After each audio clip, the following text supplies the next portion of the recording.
Can you tell me a little bit about what you mean by the lethargic soul? Imam Bakhsh Nasikh has this really powerful couplet where he says, Zinda dili zindagi ka hai naam, murda dil khak jiya karte hain. He says that having an impassioned heart is the name of life. Life itself is to have an impassioned heart.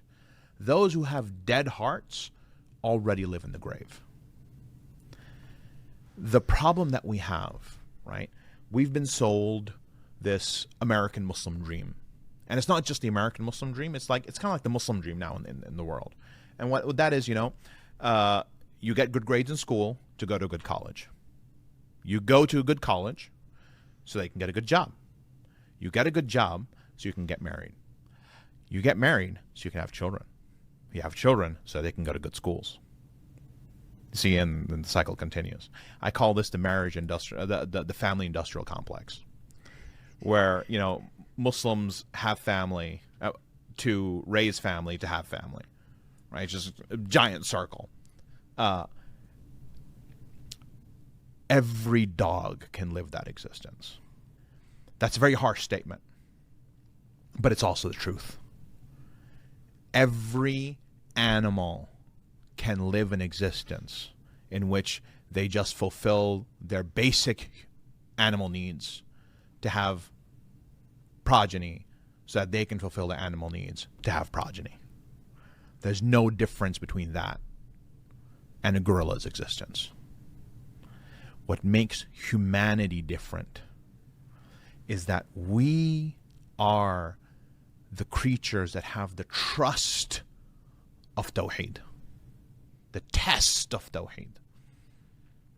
We are the only creatures in existence that are driven not just by the animal instinct, but by the instinct for pursuing something greater than ourselves.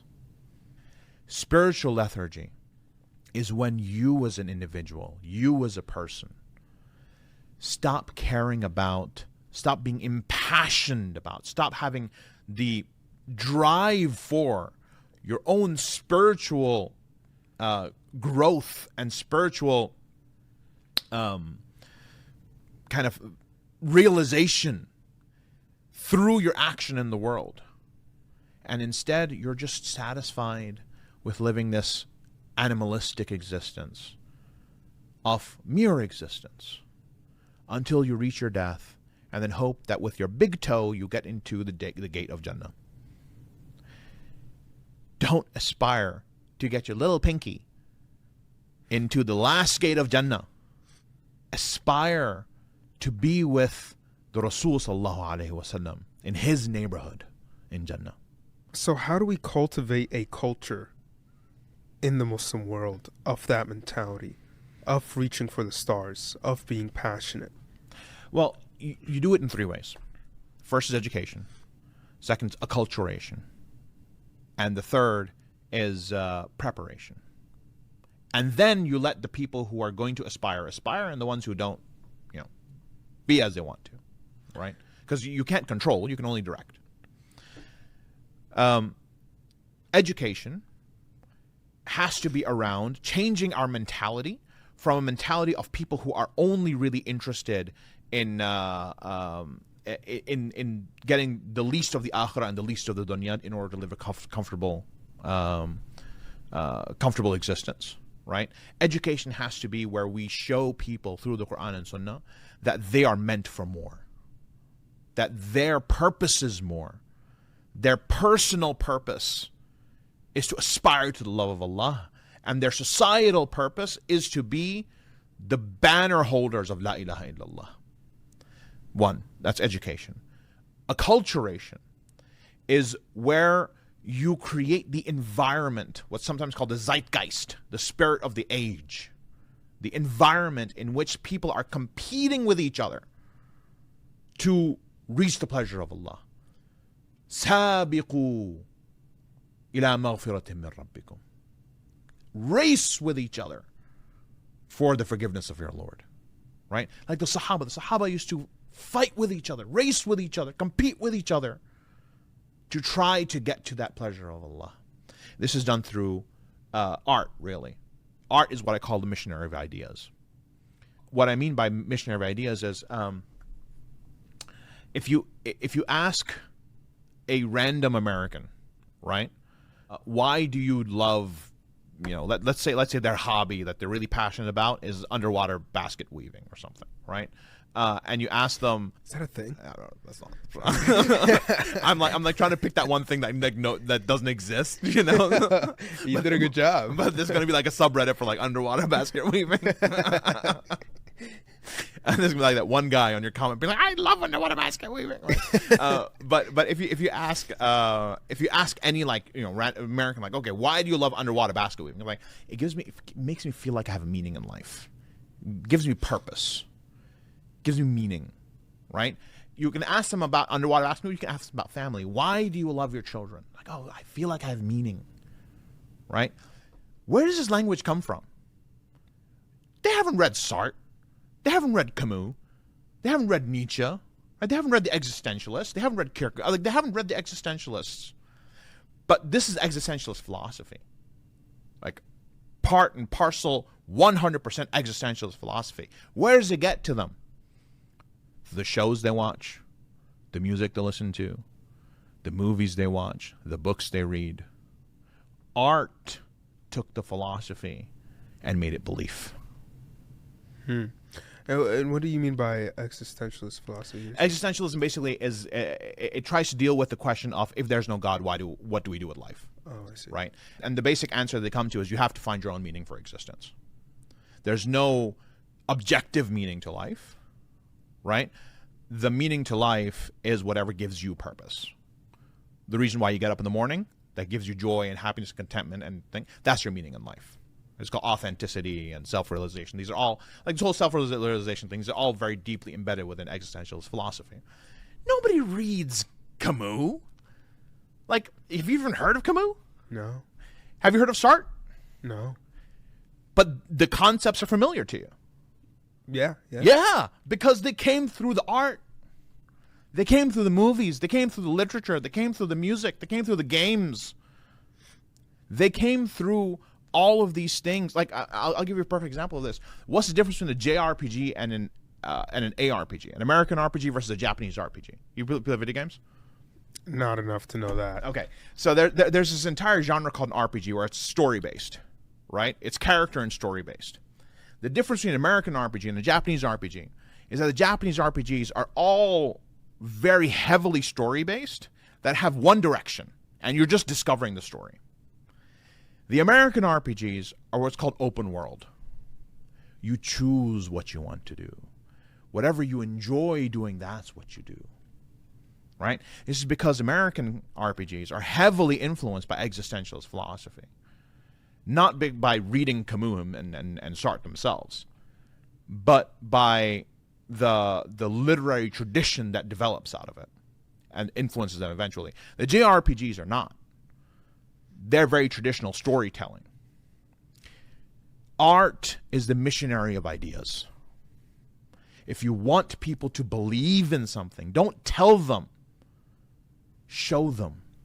Why then have Muslims neglected art? Because Muslims believed that if they were able to develop hard power, they would be able to better the situation of Muslims.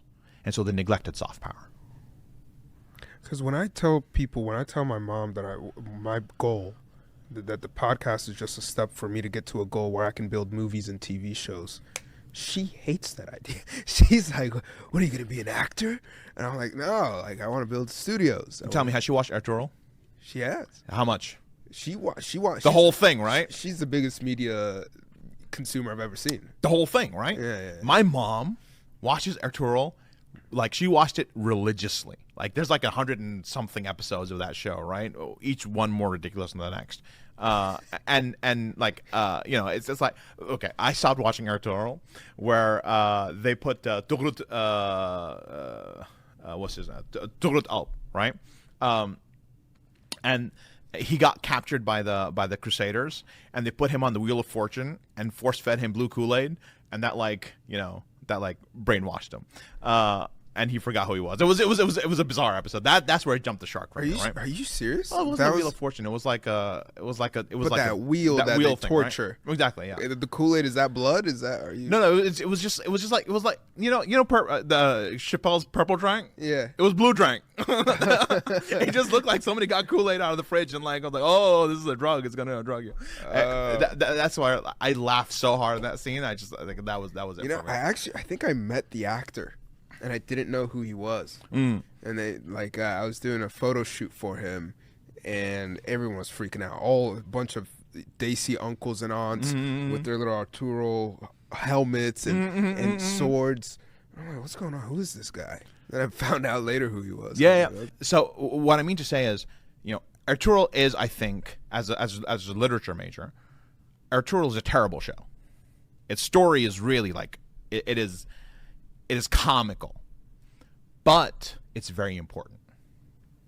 And the reason why it's very important is all of a sudden, all of these uncles and aunties and the nth consultant at Deloitte, right, was brought face to face of what is the possibility of Muslim art, Muslim popular art. That isn't just, a Muslim cameo in oh, look, did you see that show? It had a hijabi in it, right? But it's actually something that celebrates Islam and Muslims. Do you think it was also Muslim fundamentalism that destroyed art? I mean, I went to a Salafi school. I won't say what, but I went to a heavily Salafi school, which I won't comment on how it does with the story.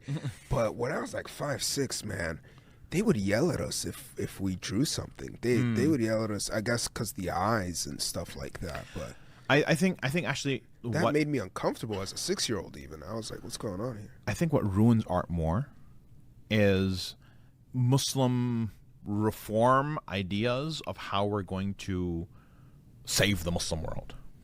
What happened in the late 1800s, early 1900s is, I mean, it's hard for us to actually imagine the shock value of the collapse of Muslim civilization, and it's also hard for us to imagine how people who have no contact with modernity are suddenly coming to contact with medicine and engineering and military and politics that is coming from the West, and seeing the stark difference where, like, people whose idea of like fast travel as a horse are now suddenly taking railways from India all the way to like Mecca, right? Like that level of shock to them, they are like, well, the reason why the West is the way it is because they have all this scientific and technological discovery. So for Muslims to get that, they have to have their own scientific and technological discovery. They have to master it, and so we're going to send all of our kids, best and brightest, to scientific and technological discovery and understanding. And that just then becomes culture. And part of the culture becomes like, it starts from this like, okay, no, we have to push the best and the brightest towards science, STEM, right? And then because that becomes prestigious, right? People start doing it because they want their neighbors to say like, oh, his son became a doctor. What did your son become? Right? And you know how our cultures are, right? Like the most important thing, like the reason why we make decisions in our life is so that we can go to a party and say, my son became a doctor and he went to Harvard, right? Like we live for that like rush of prestige. But what that actually was, it was a poor understanding of what power actually is. And now I think we're coming to a realization of what power actually is, right? And so we have a bit of a renaissance in Muslim art. But art is the missionary of ideas. You can have as many ideas as you want. If they don't get to the people, they might as well not exist. You have to have Muslim art. Real, authentic, serious, value-driven, and excellent Muslim art in order for Muslims to even begin to imagine themselves, believe in themselves as having a love of Allah-driven goal for excellence.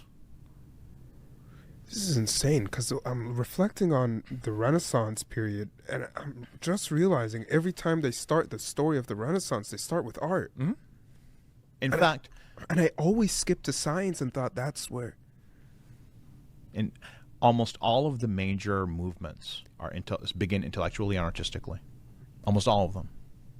In fact, the major humanists, right, the major Renaissance workers, thinkers, their first engagement with Greco-Roman works was through the arts. Art is the way that you take grand philosophical ideas and you turn them into beliefs that motivate and drive people. And isn't that why in the Islamic world, geometry was such a huge piece of art? Because it was the love of the abstract, which is Allah. Allah is abstract, right? Or Allah demands for us to understand the abstract, the one in the many, the asma, the names, in which, like the scholars comment, please correct me, that when Allah taught Adam the names of all things, it was the abstract. Allah could show Adam a cup, and he doesn't have to show him a cup again. Doesn't, if you change that cup up a little bit on a human being, it's not going to be like, so what is that? Is that a puck? Like, no. He understands the abstract. He understands that's still a cup and that one's a cup. This is a very, very important thing you bring up about Muslim history. We love to talk about Muslim scientists and Muslim mathematicians and Muslim physicists and Muslim this and Muslim that. But what's actually holding them up all up is the spirituality that's communicated through art. The amount of Muslim art, and excellent Muslim art, that is being created, right? Rumi is one of the best-selling authors of poetry in English. Okay? Where's that coming from? Right? There's this deep Muslim spirituality that's being now passed on to non-Muslim cultures because the art of Islam was driving a certain directionality. You lose art, you lose culture. You lose culture, you lose people. You lose people, you lose civilization. Without Muslim art, you cannot have Muslim civilization.